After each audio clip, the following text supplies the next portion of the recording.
Ժողովուրդ ջան, այս ընթացքում եկել եմ մի շարք եզրակացությունների եւ կարծում եմ դուք նույնպես պետք է իմանաք դրանց մասին։ Անցյալ շաբաթ ասուլիս տվեցի եւ ասացի, որ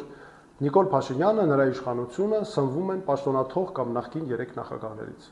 Եվ որ երկրում ստեղծված է փակ համակարգ, որը մեզ պահում է անցյալում, եւ այդ համակարգի կողմերը առանց իրար գոյություն ունենալ չեն կարող։ Եվ հատուկ շեշտեցի, որ թեև դա պաշտոնաթող նախագահների իրավունքն է, բայց եթե նրանք կամ նրանցից որևէ մեկը որոշի մասնակցել 2026 թվականի ընտրություններին,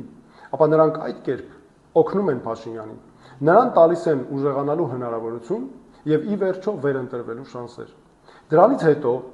ամբողջ համացանցը ողողվեց կազմակերպված ֆեյքային սպառնալիքներով ու վիրավորանքներով։ Սրա նպատակը մեկն էր՝ թույլ չտալ, որպեսզի մենք մեր ժողովրդին ներկայացնենք երկիրն այս վիճակից դուրս բերելու միակ ճիշտ ճանապարհը։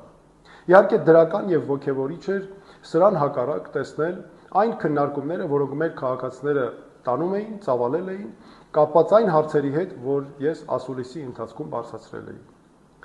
Այս ընթացքում ես ունեցել եմ մարզային այցեր, հանդիպումներ գյուղերում, քաղաքներում, Երևանում։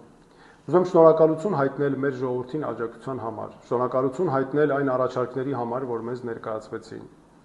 Ես ուզում եմ խնդրել, որպեսզի դուք շարունակեք ձեր առաջարկներ ներկայացնելը։ Մենք դրանք անպայման հաշվի ենք առնում եւ դա մեզ միայն ուժեղացնում է։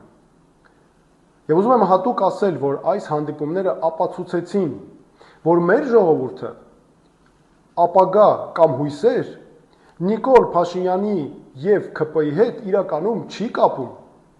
Եվ եթե նախկին նախագահները մտահոգ են երկրի ապագայով, եւ եթե նրանք չմասնակցեն ընտրություններին, ապա այդ դեպքում միայն կառաջանա Նիկոլ Փաշինյանին միավորված իշխանությունից հեռացնելու իրական հնարավորություն։